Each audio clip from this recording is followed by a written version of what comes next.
Bonjour à tous. Aujourd'hui, je vais vous présenter la librairie Panda de Python. Alors déjà, qu'est-ce que Panda?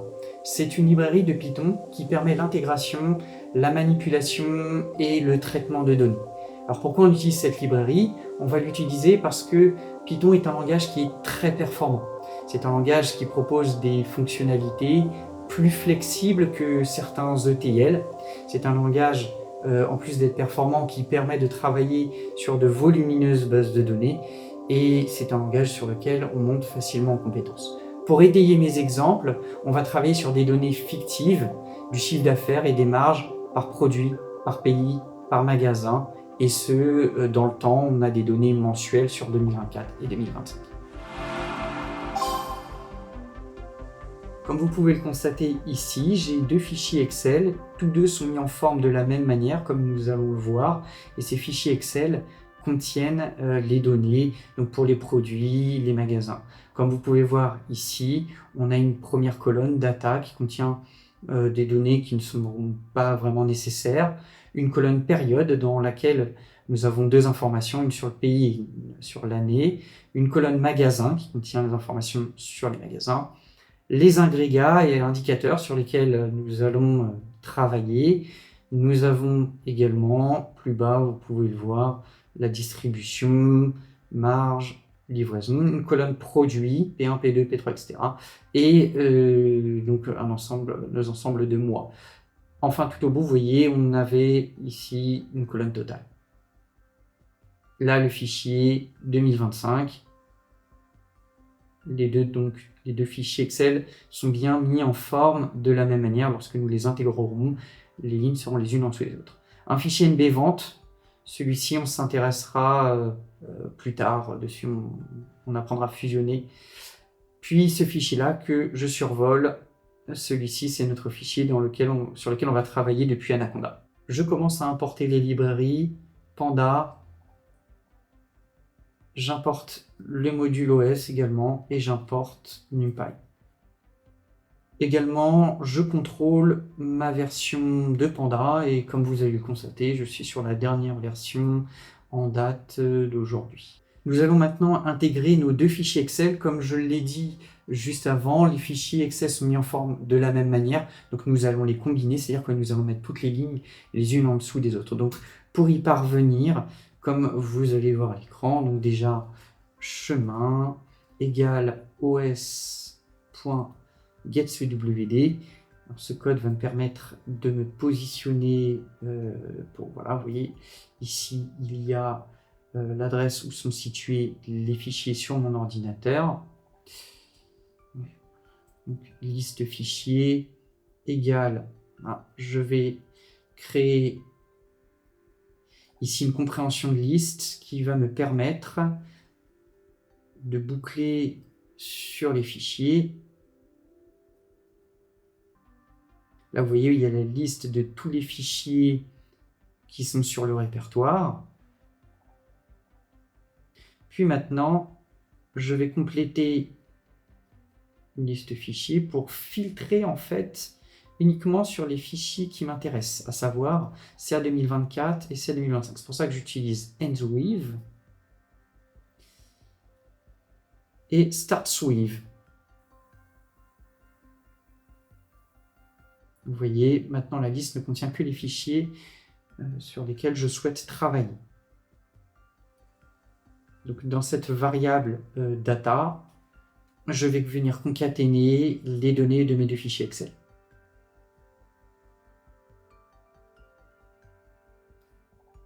Je précise bien, axis égale 0, ignore index égale true.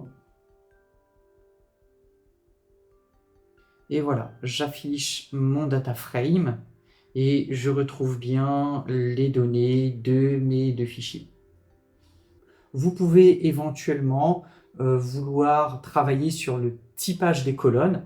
Alors pour ce faire, déjà, nous allons faire data.details et nous voyons pour chaque colonne quel est son type. Nous pouvons également utiliser data.convertTypes pour forcer le typage des colonnes. Ici, on voit qu'il n'y a pas vraiment de différence. Nous allons maintenant apprendre à supprimer des colonnes et des lignes entièrement vides. Donc on peut s'aider de data.info qui va nous lister donc du coup le nombre de valeurs nulles par colonne. Puis nous pouvons nous lancer dans le code, donc data.dropNa égale axis égale 1, how égale all et inPlace égale true. Alors, ce qu'il faut savoir, c'est que inPlace peut rendre plus compliqué l'imbrication des méthodes les unes après les autres à cause du comportement du code qui du coup sera moins clair, moins lisible. Alors, l'utilisation du paramètre inPlace n'améliore pas forcément les performances. À la limite, si vous avez un très grand nombre de data frames, ça peut être un paramètre utile, mais du coup, nous pouvons adopter un code un petit peu différent si on ne veut pas utiliser inPlace. Alors, on fera data égale data.dropNa, axis égale 0, how égale all.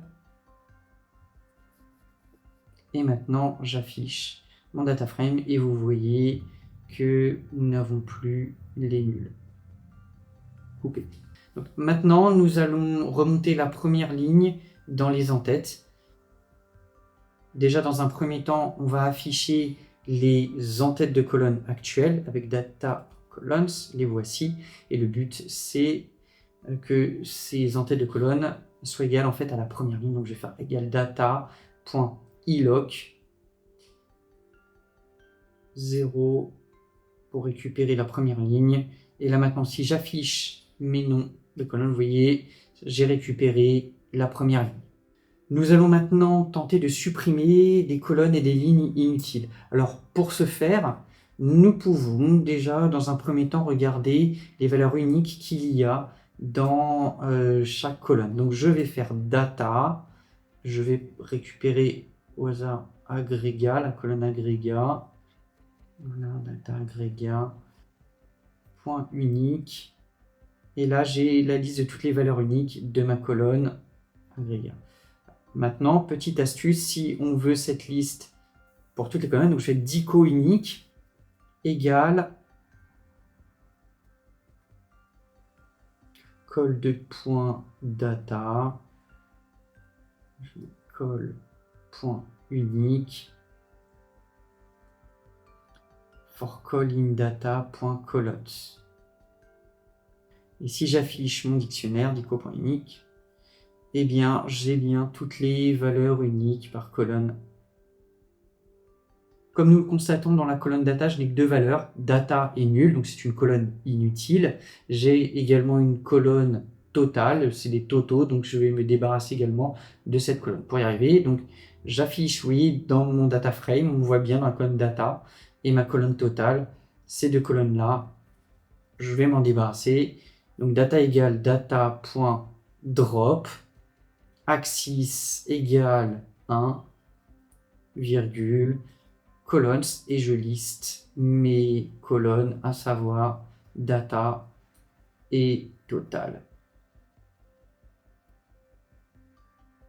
J'affiche mon data frame et voyez-vous, les colonnes ont disparu. Toujours dans le cadre de mes lignes inutiles, voyez-vous ici, je survole mes titres de colonnes qui sont restés ici en ligne 1, la ligne indice 0. On voit bien dans le fichier Excel que j'ai mes titres ici, c'est les titres du fichier CA 2024. Et ce qu'il faut savoir, c'est que ces titres-là sont également présents dans le fichier CA 2025.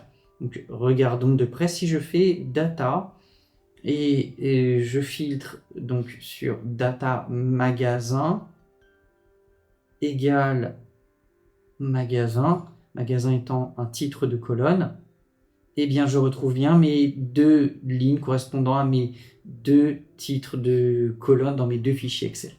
Le but maintenant est de filtrer, donc vous voyez, c'est pour ça que j'ai fait point d'exclamation égal, et en faisant ça, alors ce que l'on constate surtout, c'est que j'ai perdu un grand nombre de lignes. Alors pourquoi j'ai perdu un grand nombre de lignes? Parce que quand j'ai fait différent et égal, Python a considéré qu'il fallait également enlever les valeurs nulles, donc j'ai perdu beaucoup de données. Donc finalement, c'est pas ce code que je vais faire pour me débarrasser de ces deux lignes-là.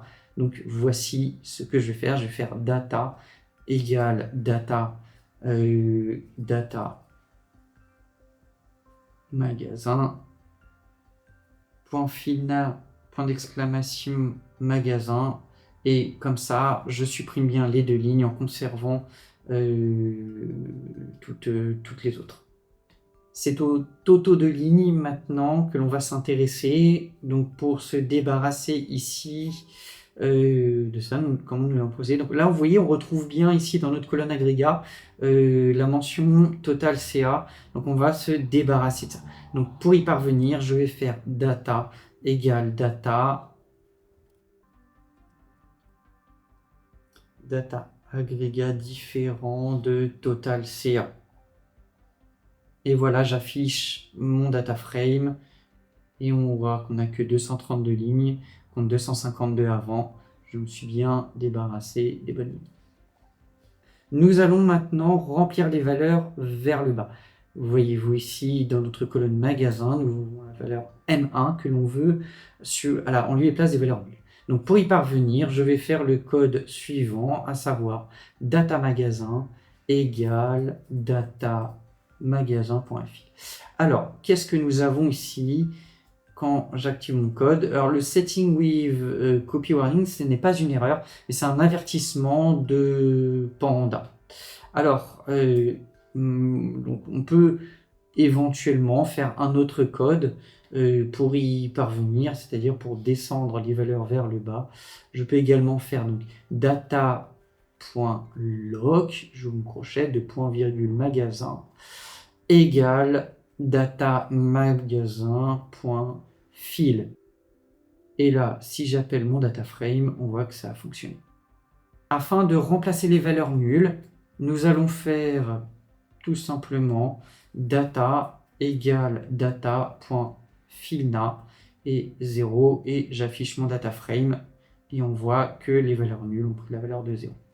Nous allons maintenant fractionner notre colonne agrégat parce que l'on voudrait pour la première partie de la chaîne de caractères isolée CA et marge, et pour la dernière partie de la chaîne de caractères isolée livraison et distribution. Donc pour y arriver, je vais faire data CA marge virgule 10 liv égale data agrégat .str.split, pat c'est le délimiteur, n égale 1 le nombre de fractionnements, et expand pour étendre mes colonnes. Et maintenant je vais afficher mon data frame et on voit bien qu'au bout j'ai mes deux colonnes CA marge et dist livre.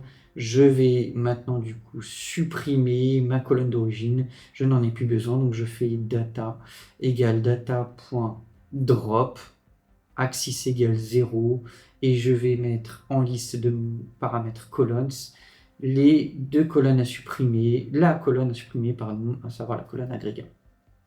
Je n'ai plus qu'à afficher mon data frame et on est bon. On constate dans la colonne période que j'ai deux informations. Dans chaque chaîne de caractères, les deux premiers caractères représentent le pays et les derniers caractères l'année. Donc je vais scinder en deux cette chaîne de caractères. Déjà dans un premier temps, je vais créer ma colonne pays. Donc je fais data pays égale data période.str2. 2.2. Et donc grâce à ça, j'isole pays, puis je vais faire la même chose avec l'année, data année égale data période.str 2 points. Maintenant, j'affiche mon data frame et on voit bien que j'ai une colonne pays, une colonne année. Reste à moi supprimer la colonne d'origine. Pour ce faire, je vais faire pareil, data égale data.drop, axis égale 0, virgule, colonnes égale période Et j'affiche mon data frame. Et on voit bien que j'ai ma colonne pays, ma colonne année et ma colonne d'origine a été supprimée. Nous constatons dans notre data frame que nous avons une colonne par mois, le 1 janvier, 2 février, etc. Et nous, on veut dépivoter ces colonnes-là, c'est-à-dire qu'on les veut en ligne. Pour y parvenir, je vais faire le code suivant, donc data égale data.melt. Melt va me permettre de dépivoter. Premier paramètre, id var. Donc dans ce paramètre, je vais lister toutes les colonnes qui doivent rester fixes, à savoir donc l'année, j'ai oublié des guillemets, pays, magasin, produit, CA marge et live. Voilà, je vais mettre dans un deuxième, vous voyez là toutes les colonnes, magasin, produit, CA marge et dislive, qui elles doivent rester fixes. Donc, dans un deuxième paramètre, je vais mettre le nom de la variable finale. Une fois le dépivot fait, donc je vais mettre date. Dans le paramètre valueVar ici, je vais mettre les colonnes à dépivoter, là tous mes mois. Donc c'est pour ça que je vais utiliser iloc. 2 points pour aller sélectionner toutes les lignes, virgule et 2.14 pour sélectionner les colonnes à dépivoter. Dans value name, je vais donner le nom de la colonne, des valeurs dépivotées. Je vais mettre mon temps. Voilà. Et maintenant, j'affiche mon data frame et voyez-vous, j'ai dépivoté mes dates. Je retrouve mes colonnes fixes. J'ai bien ma colonne date et ma colonne montant. Coupé.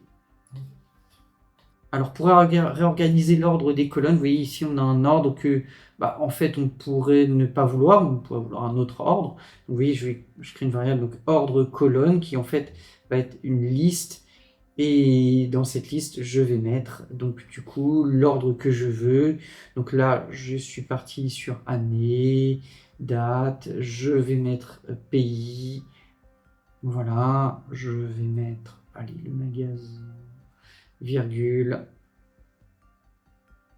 produit, CA marge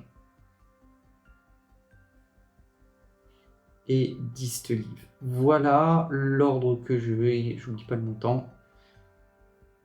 Voilà l'ordre que je veux. Donc data, vous voyez, data égale data.reindex. Reindex va me permettre de réindexer donc l'ordre des colonnes de la voie dans un format voulu. Donc je mets en premier paramètre l'ordre que je veux et axis égale 1. Ainsi, j'ai bien un data frame dans l'ordre voulu. Je vais maintenant fusionner ma colonne année et date pour avoir une date complète, avoir une colonne de date au format date. Donc pour y parvenir, je vais faire data, date, donc ça sera donc le nom, date complète sera le nom de ma colonne, de ma nouvelle colonne, et j'y vais donc pnd.toDateTime qui va me permettre de reconstituer une date au format date.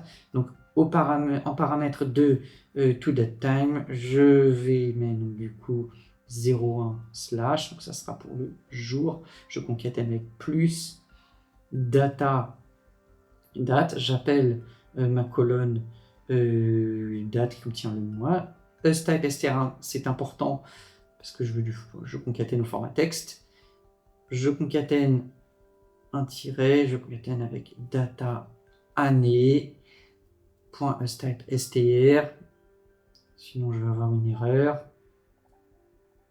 Et virgule, donc dans le paramètre format, je vais mettre le format de la date, donc à savoir ici %d pour le jour, %m pour le mois, %y pour l'année. Je rajoute la double guillemets ici.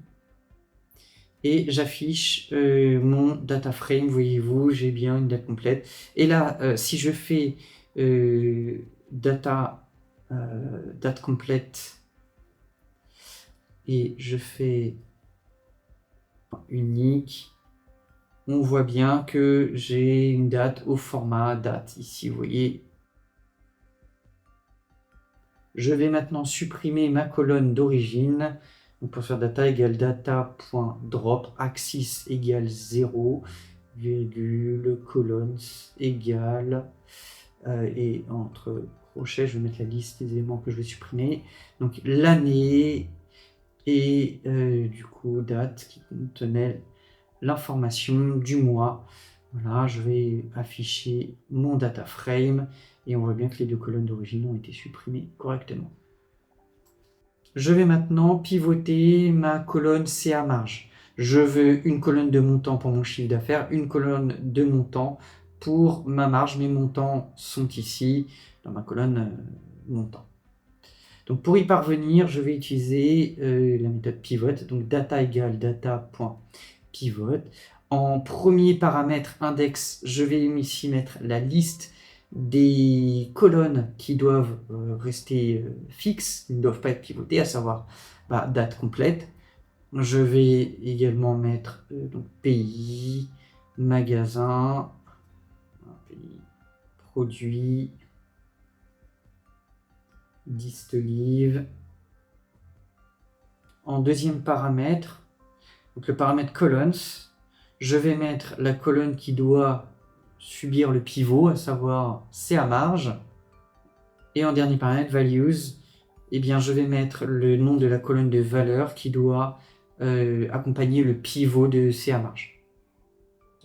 Et enfin, je supprime les index pour avoir une table correctement indexée. Vous voyez ici, dans mon data frame data, les index sont bien respectés. Je vais renommer certaines colonnes de mon data frame à l'aide de data.rename. Je vais utiliser pour ce faire une structure de dictionnaire. En clé, je mets dist.live, deux points, le nouveau nom de la colonne. Je vais mettre type montant, là, le guillemet, type montant. Puis je vais également renommer la colonne date complète. Donc hop, date complète. Deux points. Je vais la renommer date. Je vais également préciser axis égale 1 pour que la modification se fasse au niveau de la colonne et place égale true. Allons-y. Voilà, data. Et j'affiche mon data frame ici et l'opération de renommer les colonnes a fonctionné. Nous allons maintenant grouper notre data frame. Alors, nous allons regrouper sur la colonne date, pays, produit et type montant. Et nous allons porter une agrégation sur CA et marge. Donc, on y va pour le code. Donc, je fais data.groupby et je vais mettre dans une liste en paramètres les colonnes sur lesquelles je souhaite regrouper, donc date, virgule pays, virgule produit, virgule type montant. En deuxième paramètre, je vais mettre isIndex égale false pour éviter que les colonnes aillent justement en index. Je vais faire ma parenthèse, .ag pour créer une agrégation justement, les agrégations attendues. Donc j'ouvre un dictionnaire. En clé, je vais mettre le nom de la colonne sur laquelle je veux faire l'agrégation, donc CA. Et en liste, ici, je vais mettre les types d'agrégation que je veux, à savoir somme et moyenne. Voilà, et puis je veux également agréger sur la marge. Donc je mets en clé ici marge. Et je vais mettre la liste des agrégations que je veux. Donc je veux une somme pour la marge. Et donc là, j'affiche mon data frame et on voit bien que j'ai une colonne CA avec les agrégations et une colonne marge avec l'agrégation attendue. Nous allons voir ensemble comment nous fusionnons des tables. Pour me servir d'exemple, je vais utiliser donc data nbvente, c'est une variable qui va accueillir les données du fichier Excel nbvente. je n'ai pas présenté tout à l'heure, mais il accompagnait les fichiers Excel. Et j'affiche donc les données de data NB vente. Nous voyons dans le data frame que nous avons une colonne pour l'année, produit NBVente, nbvente.add pour afficher juste les 5 premières lignes. Vous voyez, on a juste une colonne pour l'année, produit et NBVente. Donc, j'ai au préalable enregistré dans Data 2, ici, les données de data, du data frame data d'origine. Donc, dans Data 2, je vais rajouter une colonne année, qui est en fait la récupération, vous voyez, de la colonne date, la récupération de l'année dans la colonne date. C'est pour ça que je suis data2 date.dt.year. Vous voyez, quand j'affiche data2, j'ai bien l'année. Et pourquoi je fais ça? Parce que je vais regrouper data2 pour avoir une structure équivalente à mon précédent data frame qui était data nb.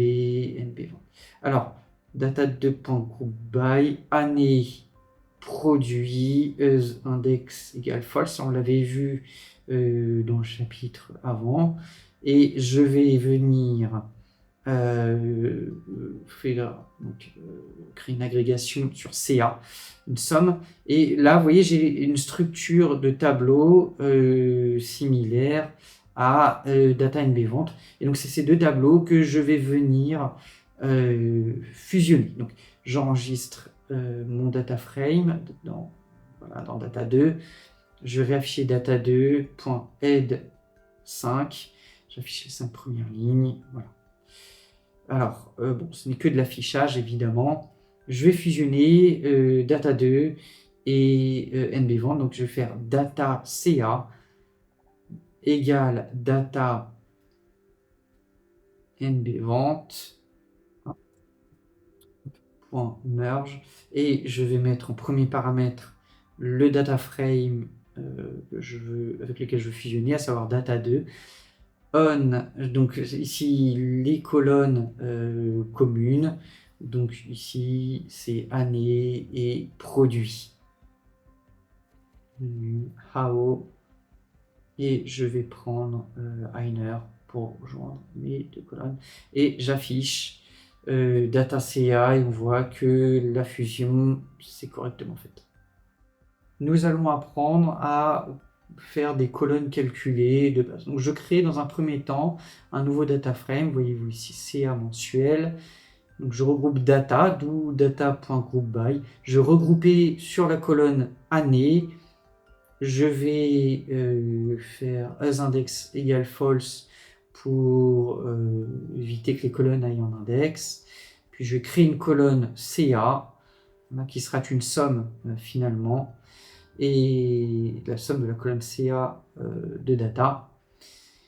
Maintenant, je vais afficher CA mensuel, donc je vais afficher les 10 premières lignes, CA mensuel.add 10. Donc voilà, j'ai une colonne date et une colonne CA. Et je vais, pour commencer, tout simplement vous montrer comment on crée une nouvelle colonne. Donc, je vais faire CA mensuel, par exemple, je vais faire TVA, égale, donc je vais faire round, et je vais multiplier ma colonne CA par 0,2. Voilà, 0,2, hop. Je vais faire un arrondi à 0. Là, quand je vais afficher mon data frame, c'est un mensuel, on voit que j'ai, du coup, 10, j'ai bien ma colonne TVA. Voilà. Alors, bon, je vais créer, on peut créer d'autres colonnes calculées intéressantes. Par exemple, on va faire un cumul. Donc, je vais faire CA mensuel. Non, je vais l'appeler cumul. Non. Je peux même décider cumul 3 mois. Donc, je vais faire ici, voilà, CA mensuel. Et donc, je récupère ma colonne CA et à l'aide de la méthode rolling, en premier paramètre window, je vais mettre le nombre de mois de cumul. Donc là, j'ai mis 3. Et je peux choisir le minimum de période à partir de laquelle le cumul va se faire. Donc si je mets 0, il va cumuler dès le début. Donc point somme, pour avoir mon cumul. Donc là, j'affiche mon data frame, c'est un mensuel.head 10. Oui, c'est mid-période, je dois rajouter un S. Hop, mid-période, voilà. Cumul 3 mois, voyez-vous, on voit que ça, j'ai bien cumulé là les 7700, 7500, 7100. Et ça cumule dès la première ligne parce que j'ai mis mid-période égale 0. Alors maintenant, on va faire CA mensuel. On va aller créer une colonne qui, elle, sera la moyenne mobile sur les 3. Donc comment je vais faire? Donc, égale CA mensuel CA.rolling window. Alors on retrouve le même code qu'avant en fait. C'est exactement le même code, j'aurais pu faire un copier-coller, min periods égale 0, et tout au bout, au lieu de faire somme, en fait, je vais simplement faire une moyenne, je vais faire point min, et vous allez voir dans le data frame, quand je vais faire ca mensuel.head 10, eh bien, on retrouve bien notre moyenne mobile ici sur 3 mois. Si on faisait la somme des CA et qu'on divisait par 3, on a bien une moyenne mobile. Alors maintenant, on peut faire également une variation. Donc CA mensuel variation. Je vais récupérer, donc du coup, pareil, CA mensuel, CA, et je vais utiliser .diff. Et donc du coup, vous voyez, quand je vais afficher mon data frame, on va bien se rendre compte qu'on a une différence, on a la variation n-1. Bon, ça c'est rendu possible parce que pour chaque ligne, j'ai un mois. En fait, j'ai d'ailleurs la date dans l'ordre croissant. C'est pour ça qu'ici, ça fonctionne bien. Alors, on va voir ensemble comment on explore des données. Ça, j'aurais pu le montrer au début de la vidéo. Donc, on y va. Je commence avec quelque chose de déjà vu, data.info, qui me permet de voir le nombre de non nuls dans une colonne et les types string, int64, etc. À l'aide de unique, donc vous voyez la data pays.unique, je vais pouvoir voir les valeurs uniques d'une colonne. Donc vous voyez dans la colonne pays, j'ai Belgique, France, et j'ai même la longueur en dessous le nombre de valeurs uniques. Je peux également utiliser describe, vous voyez, pareil sur ma colonne pays, ce qui va me apporter une description, voilà, le nombre de valeurs uniques, le top, également la fréquence. Alors, describe, on peut également l'utiliser directement sur le data frame, et voyez-vous, on a un ensemble d'informations sur les colonnes, la moyenne, les minimums, les quartiles, etc. Alors, si je récupère à nouveau ma colonne pays, je peux également, à l'aide de value counts, je vais avoir les informations suivantes, le nombre de valeurs par valeur unique. Nous allons maintenant apprendre à gérer les doublons. Pour gérer les doublons, il s'offre à vous le paramètre, la méthode, pas paramètre, 20 gestion des doublons. Nous allons apprendre ensemble à gérer les doublons. Donc pour gérer les doublons, s'offre à vous la méthode drop duplicates. Donc j'y vais, data pays.dropDuplicates. Donc on voit ici que l'on a donc Belgique, France avec les index, mais ici c'est pas au format data frame, c'est au format série. Donc là, si je fais dropDuplicates.toFrame, eh bien je vais récupérer au format data frame. Et si je rajoute maintenant en paramètre de dropDuplicates keep égale las, dans l'exercice de suppression des doublons, c'est les premiers doublons qui seront supprimés, donc les dernières lignes, de conserver. Et si je fais même ignore index égale true, eh bien du coup je vais avoir simplement les valeurs uniques avec un index qui commence à partir de 0. Nous avons vu dans cet exemple un ensemble d'outils très utiles dans Panda. Vous avez vu comment on se sert de ces différentes méthodes, de ces différentes fonctionnalités. Merci à vous tous et n'hésitez pas à nous contacter sur Expert Python et My Consulting.